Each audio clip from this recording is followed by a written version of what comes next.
Hi, I'm James Shillinglaw, and I'm here with a familiar face if you've been watching our program, Roger Dow, who is the president and CEO of the U.S. Travel Association. And Roger just delivered his State of the Travel Industry address earlier this month now, actually last month when you see this.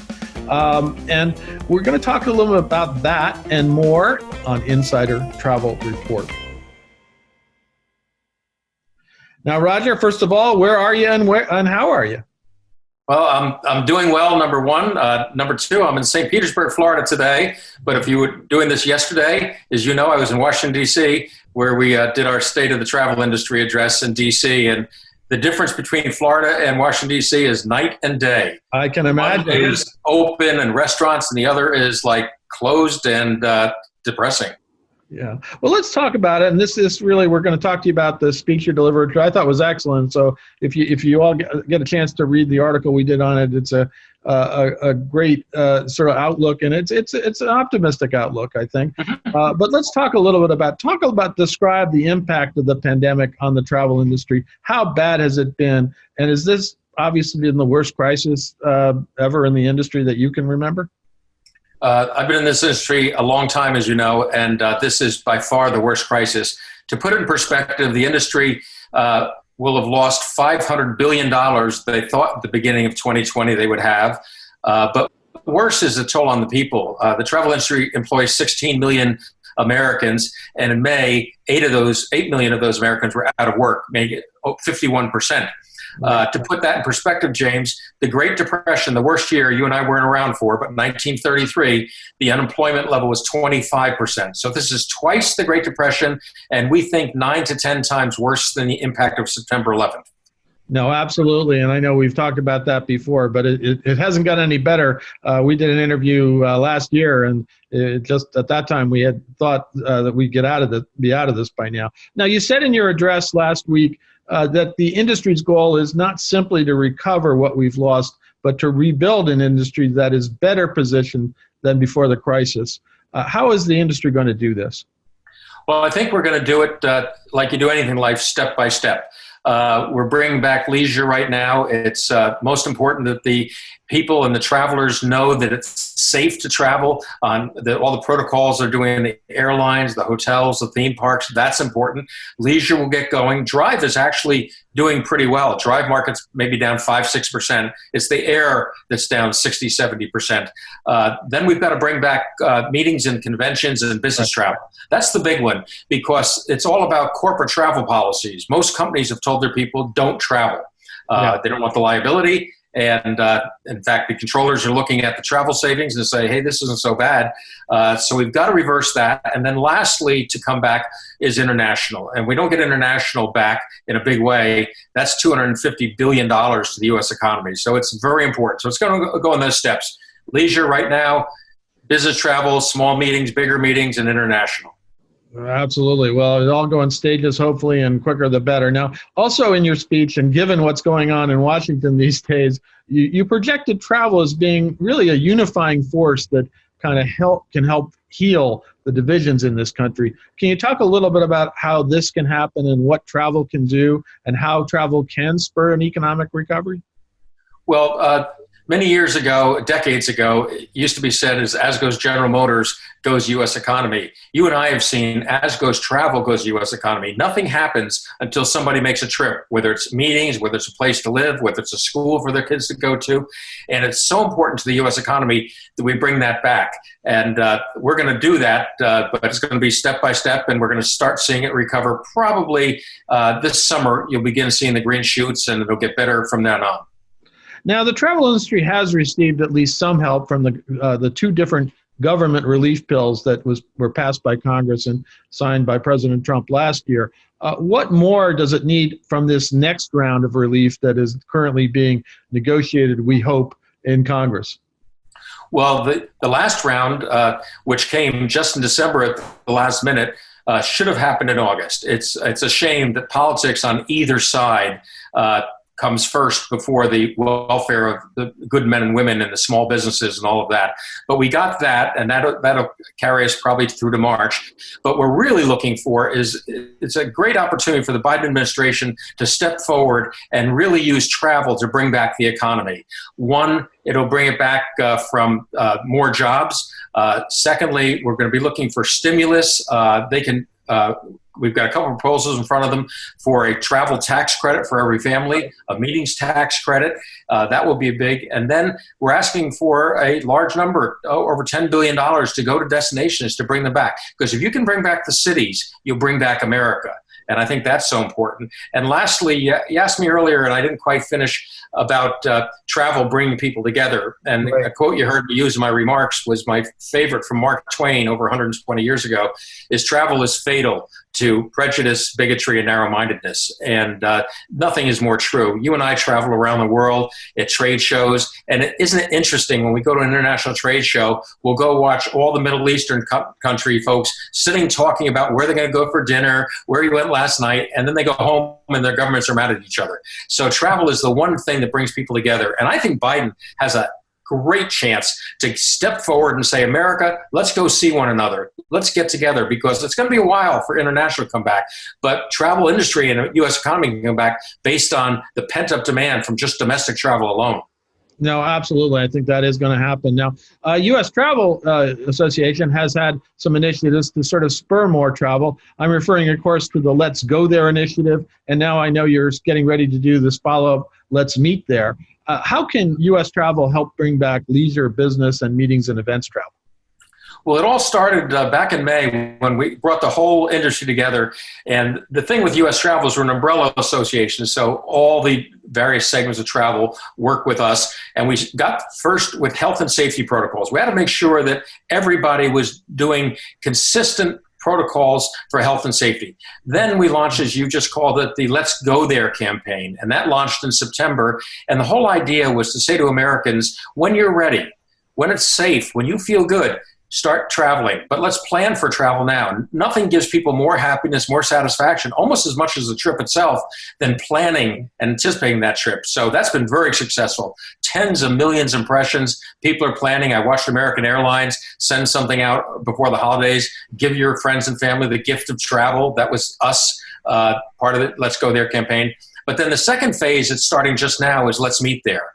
And Let's Meet There, we really got to show people how safe meetings are taking place. I've been at meetings and seen how the protocols and what people can do.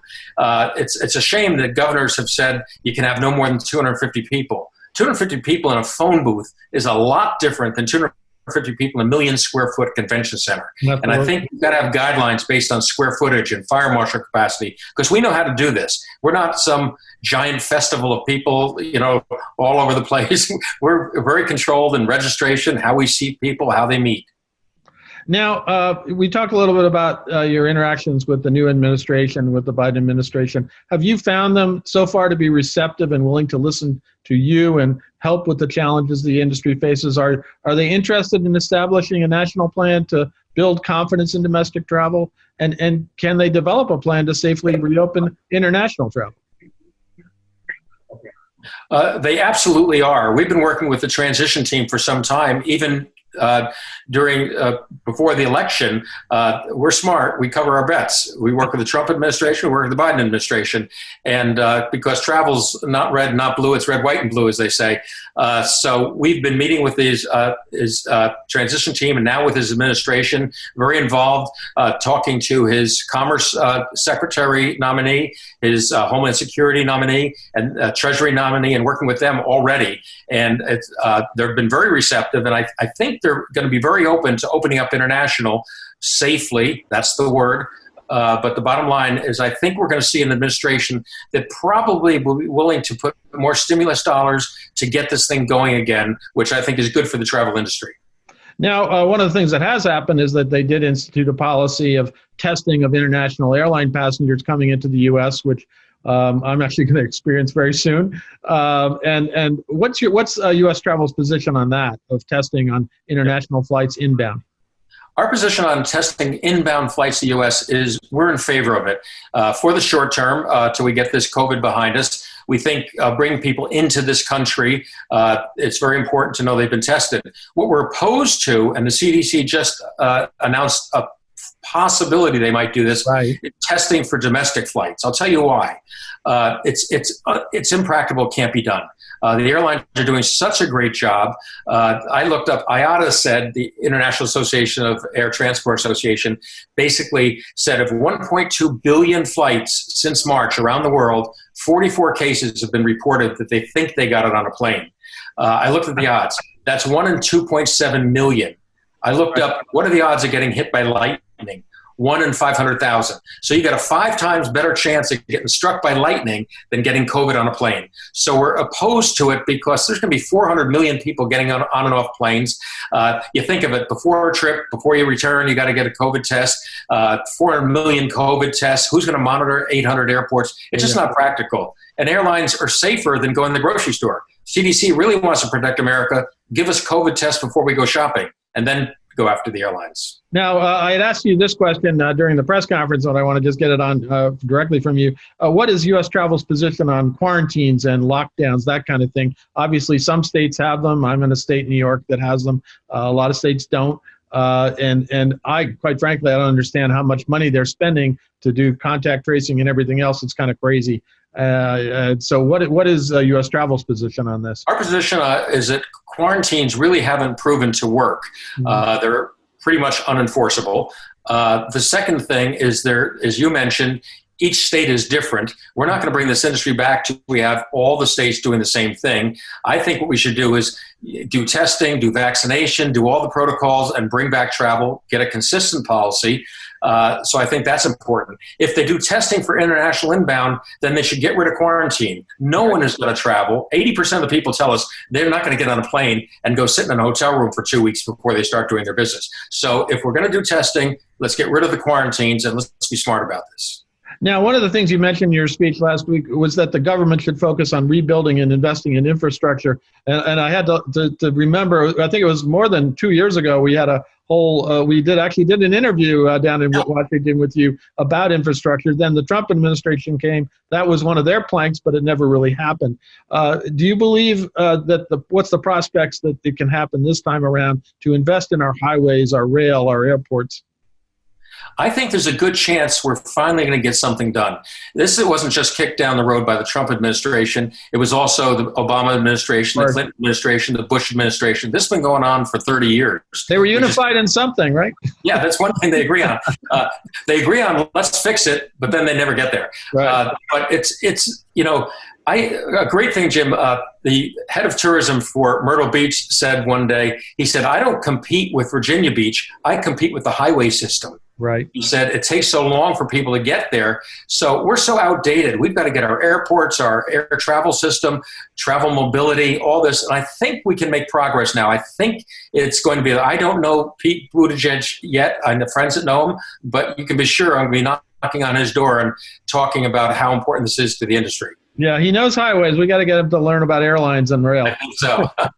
Now, you mentioned also in the speech that it's important, obviously, for the U.S. to stay competitive in the global travel market. A few years ago, we created the brand USA, and we expanded it. And is this something the current administration shares a commitment to keep going with brand USA? We believe they do. That's been a major tenet of what we've talked about. The Governor Raimondo, who is going to be the Commerce Secretary, was just going through a confirmation here the other day. Senator Amy Klobuchar, who has been very much behind Brand USA, asked her specifically, are you in favor of supporting and keeping Brand USA? And she answered very affirmatively. So this is very important. The problem with Brand USA is it's funded by visitors. And because no visitors have come here in the past year, they're okay for this year, but next year their funds are going to run short. So we've got to get the government to do a short-term fix to keep Brand USA going and then let it go on as visitors continue to pay for it. No, I hope that's the case because it was a real fight to get it, and finally we have it, and it's important to get it back so we can get those international visitors coming to our shores. Now, also in your speech, you mentioned all of this, all the measures like biometric identification. the Real ID Act, which has been delayed until this October. I think everyone wants it to be delayed again so that people can actually go on aircraft here domestically using their driver's licenses. And then we also had all these programs we have, like TSA PreCheck, Global Entry, Sentry, Nexus, all these different things that are aimed at making travel more accessible. But you're kind of recommending we unify all that and try to make this one. Is government capable of doing all this in the next 4 years? It's possible, and it'd be one of the most important things. I mean, look at Marriott. Marriott has, 30 brands, but they have one program called Bonvoy. Right. And I think you could do the same thing. You could have link all these programs and multiple ways for people to get through an airport. They're all good programs, but it's silly to have all these different programs and not have them linked and talk to each other. Yeah, no, it's going to be, and especially now with this deadline looming once again, hopefully we can kick it down the pike again, because as you mentioned in your speech, you can't even go to a DMV state to get a license with a Real ID. Well, we'll get there, and I'll tell you, I have to say to your audience, looking at you, I know you had COVID, and you look healthier as can be. I'm so glad. You're one of the great voices of our industry, and I'm so glad you got through that, but you're looking great, my friend. Now, the last question I have, obviously your speech, you really called it was an ambitious agenda that you talked about. Is this a time when such a bold vision can succeed? Can travel's, as you said, next chapter truly be great?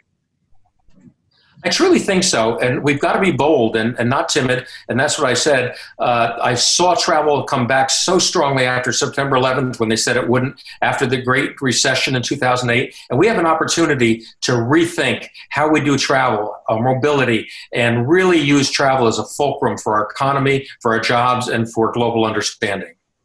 Well, Roger, it's great to see you. It was great to hear your address the other day.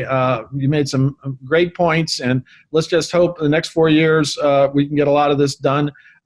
Travel is a great force for unification in this society. It's a great force for around the world, internationally, and it's important that we come back strong, not the least of which is that it is an economic force. So I want to thank you for taking the time to speak with us about what you told everybody for this annual State of the Industry.